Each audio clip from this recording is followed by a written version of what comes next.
Jesus já tinha encerrado o seu ministério às multidões, quando ele agora apenas fala aos seus discípulos no recôndito do cenáculo em Jerusalém. Ali ele transmite aos seus discípulos seus últimos ensinamentos. Afirma acerca do seu amor por eles, fala da promessa do Espírito Santo, fala da casa do Pai, da sua segunda vinda, conforta e consola os seus discípulos. Depois ele celebra a última Páscoa, faz a transição da Páscoa para a ceia, desmascara o traidor,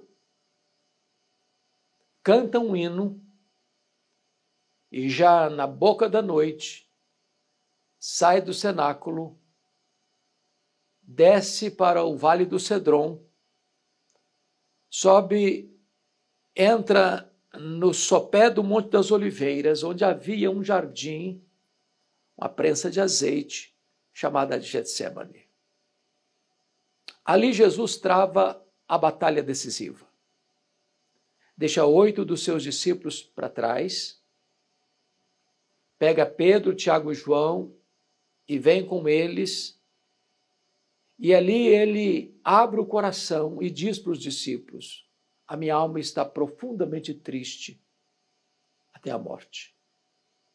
Pessoalmente, avança para o interior do jardim e ali, com o rosto prostrado em terra, oferece forte clamor e lágrimas àquele que podia libertá-lo da morte e diz: Pai, se possível, passa de mim este cálice. Se não seja feita a tua vontade. Então ele se volta para os discípulos, depois de ter exortado a eles: vigiai comigo, encontra-os dormindo. E o Pedro, que havia prometido a Jesus: ainda que todos te abandonem, eu jamais. Por ti darei minha vida. Estou pronto a ir contigo para a prisão e para a morte. Agora está agarrado no sono, com as pálpebras pesadas, dormindo.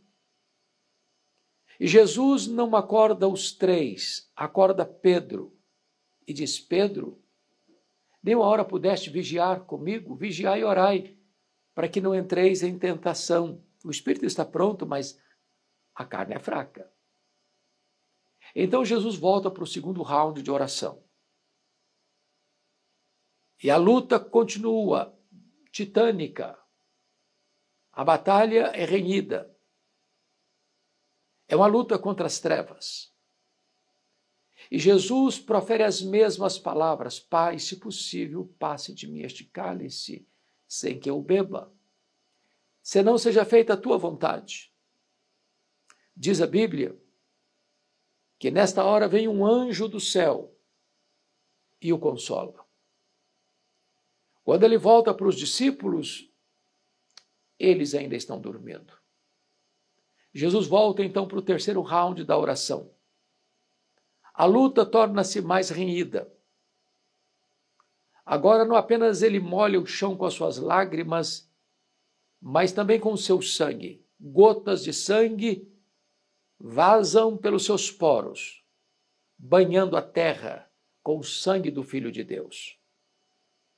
Aquela era a mais decisiva batalha da humanidade. Foi no Getsemane que Jesus se angustiou. Foi no Getsemane que as sombras da eternidade desceram sobre ele. Foi no Getsemane que ele sentiu aquilo que foi mais doloroso para ele, beber aquele cálice. E o que era aquele cálice? Certamente não era a convicção de que seus discípulos se dispersariam. Não era a certeza de que Judas, seu discípulo, seu apóstolo, lideraria a turba revolta, armada até os dentes para prendê-lo. Não era a convicção de que os soldados, aos empurrões e bofetadas, lhe conduziria do jardim à casa do sumo sacerdote. Não era a certeza de que lá no Sinédrio, numa reunião ilegal, haviam testemunhas falsas contratadas para acusá-lo. E ele seria esbordoado e cuspido. Não era a certeza de que ele seria levado diante do governador romano para ser escarnecido e espancado.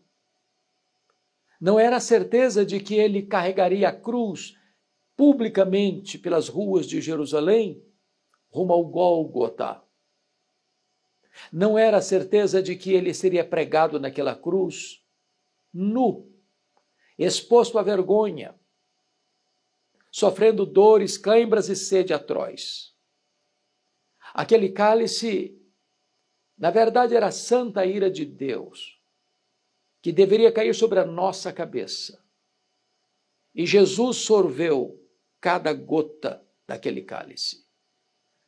Ao se fazer pecado, ao se fazer maldição, ao sentir sobre ele o peso dos nossos pecados e o desamparo do Pai. Quando Jesus se levanta desse terceiro round de oração, não tem mais angústia. Ele vai ao encontro dos seus discípulos, desperta-os e diz: ainda dormis e repousais. Acordai, vamos-nos, o inimigo se aproxima. Quando eles abrem os olhos, a turba chega armada até os dentes. E Pedro pega a espada e decepa a orelha de Malco. E Jesus disse: Pedro, guarda essa espada. Se eu precisasse de ajuda, eu rogaria ao Pai e ele me mandaria mais de 12 legiões de anjos, mais de 72 mil anjos. Ali Jesus curou a orelha decepada de Malco. Então Judas vem, liderando a turba, e deposita na face bendita do nosso Salvador o ósculo da traição. E Jesus pergunta: amigo, por que vieste? Com um beijo traz o Filho do Homem. Então a soldadesca romana e a soldadesca do Sinédrio colocou as mãos em Jesus. Não sem antes Jesus perguntar: a quem buscais? E eles responderam: a Jesus o Nazareno. E Jesus: pois sou eu. E caíram por terra. Mas depois colocaram as mãos em Jesus e ele explicou: sabe por que vocês estão me prendendo? Eu estive falando publicamente tantas vezes, nunca vocês puseram as mãos em mim. Vocês agora estão me prendendo, porque esta é a hora das trevas. Esta é a vossa hora. Para isso eu vim. Aqui temos, então, a mais decisiva batalha da história da humanidade. A grande batalha decisiva do Getsemane. Getsemane que tem características. Primeiro, é o Getsemane da tristeza. Foi aqui que Jesus se entristeceu, até a morte. É aqui que as sombras espessas vieram sobre a sua alma. É aqui que ele sentiu o que é o desamparo do Pai e o que é se fazer pecado por nós e ser ferido de Deus, a ponto de, pelas suas pisaduras, sermos sarados. Tristeza profunda, tristeza eterna veio sobre ele, naquela mais titânica e decisiva batalha da humanidade. Mas mais do que isso, o Getsemane é o Getsemane da oração. Aqui Jesus ora. Aqui Jesus chora. Aqui Jesus agonia. Aqui Jesus verte sangue e molha o chão com as suas lágrimas e com o seu sangue. Uma batalha de sangrento suor. Oração, não para mudar a vontade do Pai, mas para fazer a vontade do Pai. não para fugir do plano traçado na eternidade, mas para cumpri-lo. Terceiro, Getsêmani, a batalha das lágrimas. Hebreus 5:7 interpreta como foi esse período decisivo de oração de Jesus no Getsêmani. Ele ofereceu forte clamor e lágrimas. Ele chorou e ele clamou. Ele orou e ele chorou. Pai, se possível, passe de mim este cálice sem que eu beba. Mas se não seja feita a tua vontade. Não é uma oração técnica, não é uma oração fria, não é uma oração árida, não é uma oração desprovida de profundo sentimento, de grande dor, de abundantes lágrimas. Mas ainda em quarto lugar, é o Getsêmani da solidão. Ele deixa 8 dos discípulos para trás. Ele leva os seus discípulos mais próximos, Pedro, Tiago e João. Mas quando ele se prostra com o rosto no chão, com lágrimas, com sangue, com um clamor profundo, ele está literalmente só. Muitas vezes ele falou às multidões. Outras vezes falou apenas aos 70 discípulos. Outras vezes falou apenas para os 12. Apenas para os 3, ele abre o coração e declara: minha alma está profundamente triste até a morte, ficai comigo, vigiai comigo. Mas quando ele travou a batalha decisiva da história, com lágrimas e sangue, enfrentando a mais titânica guerra do mundo, a guerra e a luta para a nossa salvação, ele estava só, literalmente só. Getsêmani da solidão. Mas, em quinto lugar, é o Getsêmani da submissão. Não seja feita a minha vontade, mas a tua. Jesus não luta, não ora, não sangra, não chora, não se angustia para mudar a vontade do Pai, mas para fazer a vontade do Pai. Ensinando-nos que a verdadeira oração não é eu dar ordens para Deus, ou requerer, ou exigir de Deus, eu proíbo, eu determino, eu decreto, eu exijo. Não, Jesus nos ensina a orar. Seja feita a tua vontade. O plano de Deus é perfeito. O plano de Deus é eterno. O plano de Deus não pode ser frustrado. Nós não devemos orar para que a vontade nossa seja feita no céu. Nós devemos orar para que a vontade do Pai seja feita na terra. Este é o exemplo máximo de Jesus, ensinando-nos que na oração e nas batalhas da vida precisamos nos submeter. Mas, em sexto lugar, é o Getsêmani da consolação. Diz a Bíblia que enquanto Jesus suportava o bafo do diabo, enquanto todas as forças do inferno vociferavam contra ele, um anjo do céu desce para consolá-lo no Getsêmani. O anjo que anunciou a Maria o seu nascimento. O anjo que disse para José não temer receber Maria. O anjo que os conduz ao Egito. O anjo que serve-lhe no deserto da tentação. Está aqui mais um anjo, consolando no Getsêmani. Outro anjo vai estar lá no seu túmulo anunciando às mulheres: por que procurais entre os mortos aquele que está vivo? Ele não está aqui, ele ressuscitou.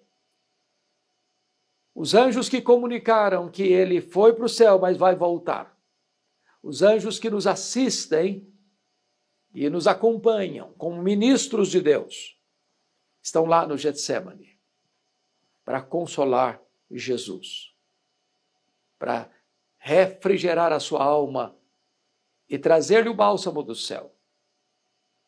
Na mais decisiva batalha da história, há também espaço para o consolo divino. Mas finalmente, nós encontramos aqui o Getsemane da vitória. Porque quando Jesus se levanta do terceiro período de oração, não tem mais angústia. Agora, quando a turba chega, é Jesus quem se apresenta. A quem buscais? Sou eu? Caíram por terra. Agora Jesus é levado ao sinédrio. E lá ele é cuspido e esbordoado.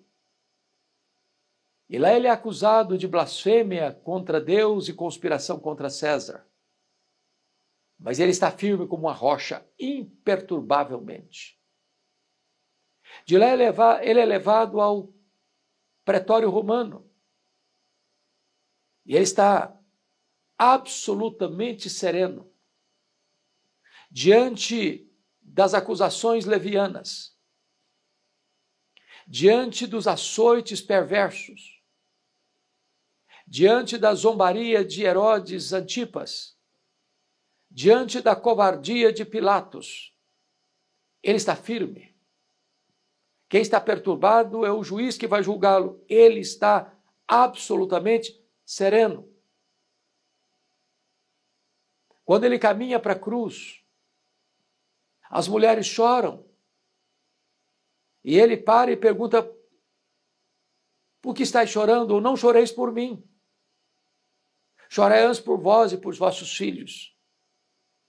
Ele caminha para a cruz como um rei caminha para a sua coroação. Ao chegar no Gólgota, ele é pregado na cruz, ladeado por 2 salteadores. Embora sofrendo dores, cãibras e sede, ele transforma aquele patíbulo de horror num palco para a glória de Deus e num instrumento para a nossa salvação. Profere palavras de graça. Quando diz: Pai, perdoa-lhes, porque não sabem o que fazem. Quando ele diz para o ladrão arrependido: hoje mesmo estarás comigo no paraíso. Quando vê a sua mãe ao pé da cruz e entrega ao cuidado de João: filho, eis aí a tua mãe. Mulher, eis aí o teu filho. Quando ele dá o grito de desamparo: Deus meu, por que me desamparaste? Quando ele expressa a sua agonia física: tenho sede. Mas quando ele dá o grande brado de vitória: está consumado. E quando ele entrega o seu espírito ao Pai, diz: Pai, nas tuas mãos entrego o meu espírito. É o Cristo vitorioso, é o Cristo vencedor. Ele morreu pelos nossos pecados. Ele foi sepultado, mas ele ressurgiu segundo as Escrituras para a nossa justificação. Depois de dar provas da sua ressurreição, ele voltou para o céu. Assentou-se à direita de Deus Pai. Derramou o Espírito Santo. Ele tem as rédeas da história em suas mãos. O livro da história está em suas mãos. E ele está conduzindo a história à sua consumação. E ele voltará gloriosamente para buscar a sua igreja. O Getsemane foi o prelúdio da cruz. A cruz foi o prelúdio da ressurreição. A ressurreição foi o prelúdio da ascensão. A ascensão foi o prelúdio do derramamento do Espírito Santo. É o prelúdio do seu governo cósmico e eterno. É o prelúdio da sua segunda vinda. Estamos também aqui numa jornada. Passamos também pelo vale da dor, do sofrimento atroz. Mas o Jesus que triunfou no Getsemane, como nosso grande sumo sacerdote, nos assistirá nas nossas fraquezas e nos consolará nas nossas angústias. Se esta mensagem abençoou o seu coração, eu peço a você que compartilhe esta mensagem com outras pessoas, ajudando-nos assim a levar esta mensagem de esperança a muitas outras pessoas. Jesus está conosco, segurando firme a nossa mão, guiando-nos com o seu conselho eterno, até nos receber na glória. Deus abençoe sua vida.